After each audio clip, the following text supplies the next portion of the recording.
a regulated Canadian immigration consultant and founder director of CIP, Study Abroad and Immigration Specialist. And I previously worked at Conestoga College and Mohawk College as the International Students Recruitment Officer. Today, I have the pleasure of two of my, uh, CIP international graduates, permanent residents of Canada, IT professionals, Saeem and his wife Zifa, to the talk, our CIP International Graduate Review.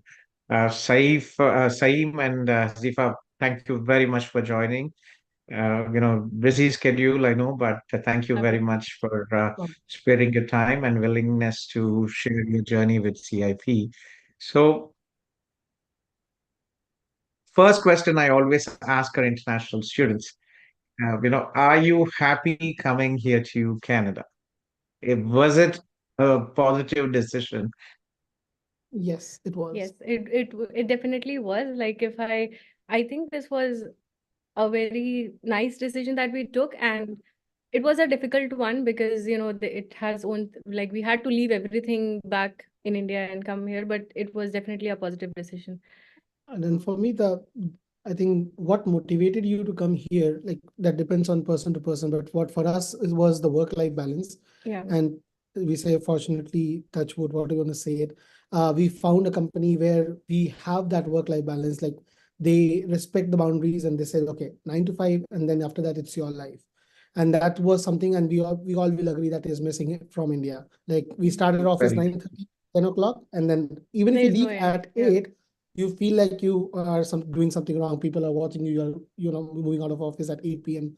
So that's something we That really was a wanted. motivation. Yeah. Yes. You guys are from Bihar. Not many actually take this long journey to Bihar, and I've had many good friends from Bihar, and so your background, did when you applied, when you came to Canada, right? You came as students, but did you have previous work experience back home? Yeah, so we both of us graduated in 2016. So we started working in IT. Both of us were working in Cognizant. So we were working as a programmer analyst, and our domain was different over there. I was working in robotics process automation domain since the start. Yeah. So I think both of us had around 2.5 years of experience before we came here. And yeah, So and that's one thing that I tell all my juniors that probably would be listening this is, if you have even 1 or 2 years of experience, that is very handy, especially when you look for job here, because that's something give you an idea how industry works. yeah. So yeah, we both had experience, and that definitely helped us. We got started as a junior developer, that's for sure, because that's you coming in a new country, you people don't know you. Yeah. But having that experience, Helped make us to you make that move, like we helped easier us and to faster. get promotions faster, like within Uh, 1 year. Even I started as a junior developer, but within 1 year I was promoted to a senior developer, like junior, intermediate, and senior. So that helped, and that experience also helps when we take a technical course. Like our course was mobile solutions development, so it was a difficult course, I would say. So without experience or without programming knowledge, it's really difficult it's, to it's really get through it. And plus it had a co-op, so there is a severe competition amongst the students, because only not everybody go through the co-op stream, gets right? into the co-op, Like right? co-op 20 depends on the batch. So Yes, it's very hard to, true. yeah. Yeah. So, yes, very true. As I mentioned, work experience is not only important for you to get your first job here, but also from the express entry perspective. Express entry has changed now. We have targeted us. IT people, it's easy for you guys, but if you still have work experience, you will get, your CRS will be higher because you have 1 to 3 years of overseas work experience. So that's very important. Right. So how was your journey with CIP? How did you find actually about CIP? We only met, right? We were a virtual platform. You processed everything virtually. Anil ji was there, myself and Akila madam. I think those days it was just 3 or 4 people in our team. Mhm. You started your process in 2000. Oh no, we already had a big team by the time, but Anil ji was processing, I think. So it was May 2019, right? When you guys came to Canada. We started processing in 18 itself, right? We started talking in 18 itself, because for 19 you have to prepare 1 year in Yeah, advance. and I Prepare, think yes. We applied through you long back. I think in 2018, June or July itself, or sometime during that time we applied. Yeah. And then And when talking about the journey, we have a strange story to tell actually. We never knew what is CIP. We got to know through a friend, and he convinced 3 of us to come to Canada, and he didn't come to Canada. And yeah, he couldn't. He So couldn't. I think Gautham sir, I think 4 of us applied together. Chaitanya, me, Sam, and then Samir was there. Samir was the Yes. 4th guy. And he gave your contact, that he told us about you, and then we applied together. So 3 of us came here, while the one who motivated us did not. Yeah. Did not Yeah, do the mistake, right? you mentioned correctly that it was totally online, and for a person who has never, or for at least for me, who never had a family abroad, to go Yeah. through a consultancy, and we all are aware that how the world is. It was like we were a little reluctant, but yes, the way the process was streamlined, I think it was something that people should definitely look into. And Yeah, and good thing is that your guidance was really important, and also it was like not everything you. I mean, a lot of consultancies, they take over everything. I think they wrote SOP or something. yeah. What was that? The statement of purpose. Statement of purpose. Yeah. Statement of So purpose. they do it by themselves, but you guided us to do that. Like you proofread read it, but at the same time we did it ourselves. Like that was the It's good very thing, right? important to, yes, Zifa, that is very important to keep, see, end of the day, this is your journey. And if you are not able to write your SOP, how will you even study and graduate? Yeah. Second, when, there are 20,000 sub-agents in India, and every dog basically is a sub-agent education consultant now. So there is a standard template, and this is your journey. And when a That is, consultant writes, it just takes 5 seconds to go through and see that this is some written by a consultant, right? yes. They miss Yeah. a lot of important things. So that's very important. That is your chance to showcase your profile to the visa officer for the visa perspective. So that's very important. And I always advise students, please don't let your agencies write your SOP. That is the critical document apart from your academics and programs. So, you came to Canada. So, what are we all talk about the good things, right? You're a permanent resident, you have a job, you bought a house, all good. But let's start with the challenges, right? You came during the COVID, when the COVID peak hit, right? 2020, 21, you graduated around this time. So, how you came that time, and, so what are the challenges you faced as an international student, as a professional, starting again from, from your zero, from your professional journey again to start again as a student? Like, what are the challenges you had to face here? Yeah, so the challenges were that when we come here, as a student, we take up part-time jobs. So we take up part-time jobs, which we never, those kind of things we never do in India. And for me personally, that was a huge challenge, because I was ready. I was mentally prepared that okay, I can work in a restaurant if I have to. I can be a cashier and do whatever. But when we are actually doing that stuff, it's really difficult to accept it. Like I was working in IT there. I had a decent job, but then when as a cashier, when I had to uh clean the restaurants and all that, it didn't, like, I didn't feel good about it. I don't know why, but those were the challenges. And plus the challenge was that when we come here, as I said, we were in a very, I would say, intensive program where we had co-op and a lot of competition in the first semester.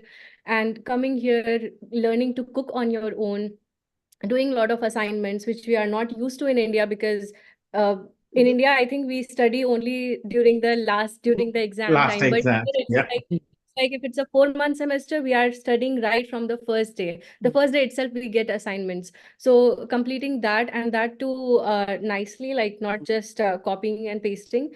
Plus part-time and plus cooking, so everything, it's very difficult to manage. It gets very overwhelming, especially in the first 2 semesters. And just to Yeah. add on that, one thing that we have to keep in mind, especially for folks who are looking for a decent job here, we never actually allowed our part-time to be To on a affect. superior spot than our studies. Yeah. Like, yeah, we needed money. We needed just to survive.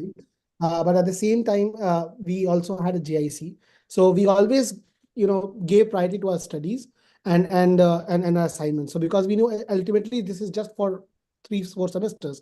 Once we are out, we were not looking to do, work in a restaurant or work as a security guard. That was always supportive on the side, but never, a Yeah, priority I for think us. many The students make primary. many students make that mistake. Even like we have seen, they work more than 20 hours sometimes. Or let's say if they work uh, overtime, so they basically hamper their studies if they have to work too much, right? Because they both cannot be managed. So that's what we decided, that we'll give priority to studies. Part-time will be just to support us, because in the first year we do have GIC, as you said, right? So yeah, it's quite difficult, especially in the first year. Yeah. And we were actually lucky enough because we had co-op in our curriculum, so that gave us a decent job. So we could actually leave our part-time sooner, and we could start with our technical job. That's very important to look into programs which have co-ops, especially two-year programs. You not only save money, not paying the full tuition fees, but if you're lucky, you'll be able to land in a job which might, uh, you know, Yeah, that's what, uh, like, because through co-op, if you do good, then you can continue there as a part-time student, which I did. Like my fourth semester was a part-time in the same company. And then you also get, if there is an opportunity, you also get hired over there. So it's really a blessing to have to be in a co-op program. yes, yeah. So, how was Kitchener-Waterloo, Conestoga College, Kitchener-Waterloo? Did you feel safe there in the environment, living in that city? Yeah, I think Kitchener, like we still miss it because we just moved to Hamilton 6 months ago. Mhm. And if you love Kitchener, if you love the vibe of student life, or probably the especially the 2 kilometers where you have Conestoga, Laurier, and then Waterloo We were living University. in So Waterloo. we were living in that 3 kilometer zone for 3 years. And we love that place because even at 9-10 o'clock, you can walk out and you will feel and you will see, all students moving around. So that makes the place very happy and lively. Yeah, but coming to Hamilton now, we miss it a lot, especially in the neighborhood where things get super quiet even after 8 p.m. So yeah, it was very safe with a Yeah, lot of same. students around. Yeah, even I used to return from my part-time at around 11 p.m. at night, and I never felt that it was not safe. So yeah, everything Yes. was good. Uh, a good thing about Kitchener is that it has a lot of Indian restaurants, and new Indian restaurants are opening up over there. So we don't miss the Indian food as well too much. That's nice. Well, congratulations on buying your house, in Hamilton. So, uh, about the IT, what is your, what was your domain in IT previously? And I know it's been tough with the US tech layoffs. The whole world is reeling with the layoffs. But how long did you have to find? Like you graduated in September 2020, right?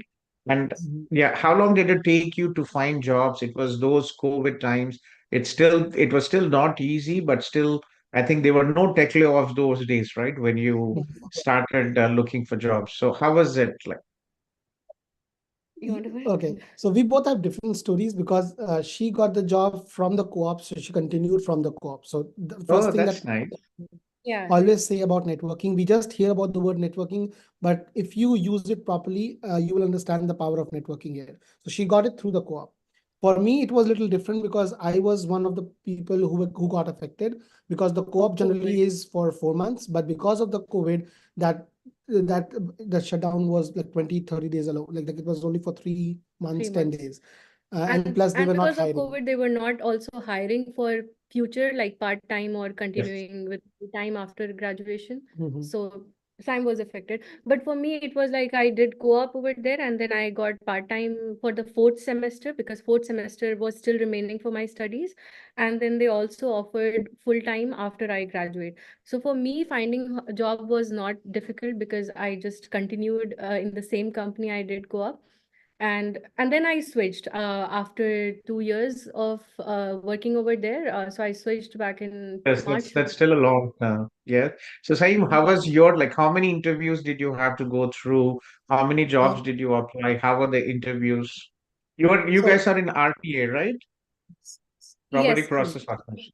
This yeah. time you go first, and I'll explain my story. Okay. So for me, like people always say that when you apply, you should keep in mind out of 10, you will always hear back from one person. So when we, like, as a student, when we apply for 10 jobs, we get disheartened that we are not getting any reply, or people are not, not even looking at a resume. So there's no point applying. But if you keep that maths in your head, I always, I had that math in my head that, okay, when I apply 100 of them, 10 of them are going to reply back to me. Out of those 10, I am probably going to get 7 interviews. And out of those 7, probably I will have 3 or 4 interviews, and then probably I'll have one of them. So if you have that maths clear in your head, then probably that should give you enough motivation of not moving out of saying and saying, no, I'm not finding a job in just like 1 month or 2 months. So for me, it was just a couple of interviews, fortunately. But yes, later on, I got the job in cooperators, and yes, it was easy for me from them. So I'm still in cooperators. Yeah, and for me, I would say like my domain was always RPA. Like in India, also I was working in that domain, but I studied mobile solutions development over here. So mostly from my batch, people were choosing full stack development or mobile development, something like that, mobile application development. But my idea was that if that's a new domain for me, like if I go with full stack or mobile application development, I was open to that. But at the same time, what I had in mind was that my expertise is in RPA. So if I get a co-op in RPA domain, it would be easy for me to showcase that skill within 4 months of co-op and be better than other co-op students and maybe land a part-time or a full-time job over there. So that's why I was more, which actually happened. So I was more keen towards finding a co-op in RPA itself because I And had she convinced me to experience. actually get into it. Actually, I did try RPA when I was in India, but it was just for hobby and fun. But when we came here, she convinced me to let's go in RPA. And because it was, and believe me that I got to know that still bank here in Canada are still getting used to RPA. Like Yeah, they still have some adopting. version of RPA, but they're still using, we are working in UiPath right now, that tool. So they're still getting used to that. And I thought, okay, that's a niche skill. Probably they will have more demand. And luckily enough, we landed in that. I'm not saying that everyone should jump in RPA, No, but not I'm that, saying but find something where there's less crowd, less find where crowd. you can Yeah. excel and probably groom your skill in that new area. Interesting saying. So can you tell me, like, RPA, robotic process automation, right? Like I know the terminology, but not an IT guy. So what would you advise, like somebody who is a fresher, is this technology which should probably on a long term and people freshers should look into this as a career?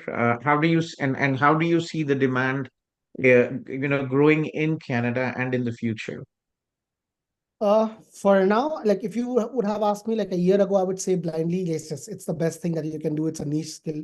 But with this whole chat GPT thing coming in, and people talking about or like making things just by typing into a chatbot, but I still feel for that age to come, we still have 5-7 years to go minimum. So within that 5-7 years, when we don't know, IT changes too soon to predict as of now. So I think that's a very good for any fresher. And sometimes people take it by mistaken that it's something very easy. And especially in my company, when we hire a co-op, sometimes they say that we do not need any background experience for coding, but we do. So if you have basic of OOPS or basic of programming, then I think it's a very good place to get started, especially if you're a fresher. Yeah, and you can grow in that area. Like RP has a future with like integrating with machine learning and all. So a lot of people, what they do is they start learning machine learning side by side and then switch to that domain, like artificial intelligence and machine learning or data science, something like that. They start moving into that domain. Interesting. So are you planning to, like, going forward, right? Like 3, 4, 5 years, is there any specific technology, like you mentioned, artificial intelligence, right? Is this something you guys are also contemplating for the future? I think so. For me, Sam wants to completely move into management side, but for me, I'm still thinking whether I should stay in the technical field. But yes, I tried to learn machine learning last year, I guess, but I didn't continue. I also started looking at AWS cloud engineer certification. I did something over there also.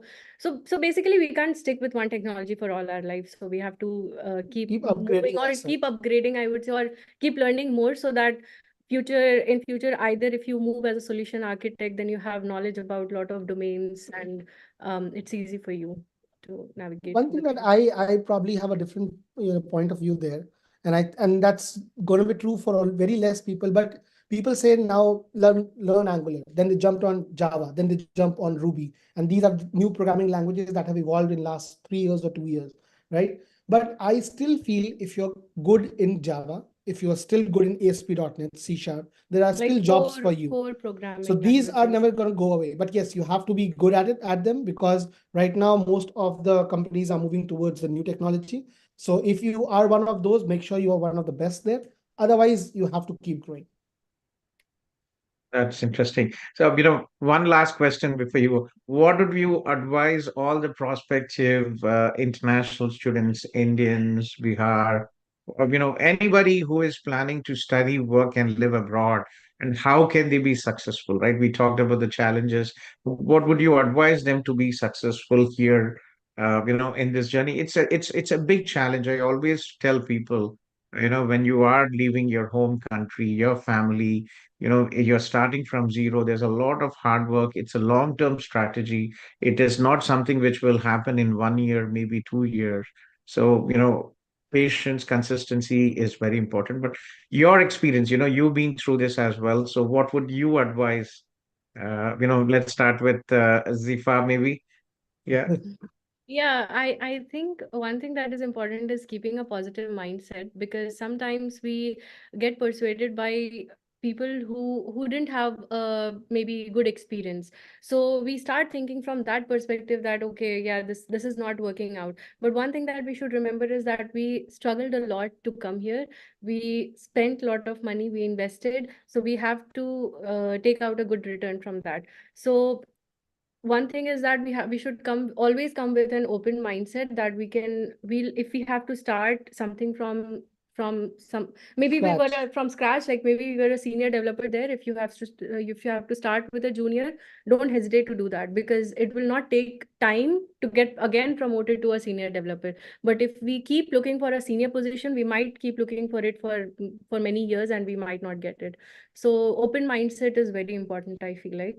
And then we all know hard work and persistence and consistency, those are definitely important. Yeah, and I would like to highlight one thing that we have observed in especially last 1 year, that people keep talking about inflation, people, because we have seen how prices have gone up in last 1 year. That's the reality that Canada is going through. But again, having said that, I don't think if you are coming here, that's going to be a wrong decision for you. Like if you are some like who knows what to do, you know what your career paths are. If you do your proper research, then I think you can, of course, come here, take that job, and you can still live happily here. And all those things that Zifa mentioned, that you have to be in a positive mindset. Just for example, like she talked about, if someone is leaving Canada and they are Yeah, uploading their because vlog, right now right? there are too many negative comments we are hearing, Yeah. right, And we everywhere all know how about it. algorithms work. Like if you start watching one video, you'll get two on the second day and probably four on the third day. Yeah. So in order to saying to have a positive mindset is easy, but to maintain it's difficult. So you have to find people, probably watch videos and vlogs, which is going to help you rather than demotivate you. So that's one thing you have to keep in mind. That's fine. Yeah, Yeah. And, and and one thing, yeah, go ahead, Zifa, please. inflation or these struggles are everywhere. I think it's true for any country, it's true for India, it's true for UK, it's for all the countries, not just Canada. So yeah, like I think we should not crib about things and just keep moving. Yeah, thank you. Saim is I'm very proud of you guys. And Saim, I think very interestingly, he worked part time. You also worked at Conestoga College, right? For some time. Yes, Are you that was still my. doing it now, or you've dropped it? No, that's the I like teaching from like my childhood days. Like even I was like seventh, eighth grade, even my engineering, I used to help my classmates. So that's something I like very much. And if you get money out of it, that's the best thing you can do. Like doing a part time on the side, like side hustle is always good. In Canada, you say you cannot have just one job. So yeah, that's something I'm planning to do, continue for it, like at least next couple of years.